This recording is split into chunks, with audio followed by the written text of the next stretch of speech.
سست اور تنبل بندہ خدا کو پسند نہیں، علی کو پسند نہیں. اتنی سخت روایت ہے. مولا علی ابن ابی طالب صلی اللہ علیہ وسلم امیر المؤمنین مسجد میں نماز پڑھنے گئے. کیا دیکھا مسجد میں کچھ لوگ ہیں، ایک خاص جماعت ہے، مثلا 10 لوگ 12 لوگ 13 لوگ نمازیں پڑھ رہے ہیں وہاں پہ. علی گئے، نماز مغرب عشاء مستحبات پڑھی، لگے ہوئے ہیں نماز پہ، لگے ہوئے ہیں. مولا گھر چلے گئے.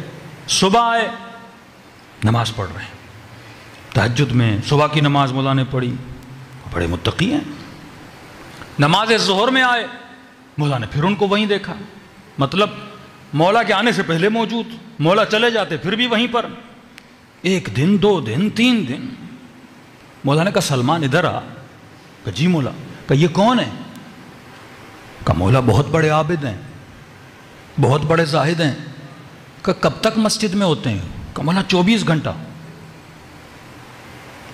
کہا کھاتے کہاں سے ہیں، پیتے کہاں سے ہیں؟ کہا مولا اتنے بڑے عابد ہیں، ہم خود لاتے ہیں ان کے لیے کھانا. دوپہر کا کھانا کوئی اور لاتا ہے، شام کا کھانا کوئی اور لاتا ہے. بھائی ان کا کام ہے، یہ عباد الصالحین ہیں، یہ 24 گھنٹہ عبادت. امام نے کہا کمانے نہیں جاتے، رزق کی تلاش میں نہیں نکلتے؟ کہ نہیں مولا علی کہتے ہمیں عبادت کرنی ہے، تم کھانا وانا لا دو ہم کھا لیں گے. سخت ترین جملے طاری کے. امام نے فرمایا کوفے کی گلیوں کے کتے ان سے بہتر ہیں جو اپنی روٹی اور رزق کی تلاش میں تو نکلتے ہیں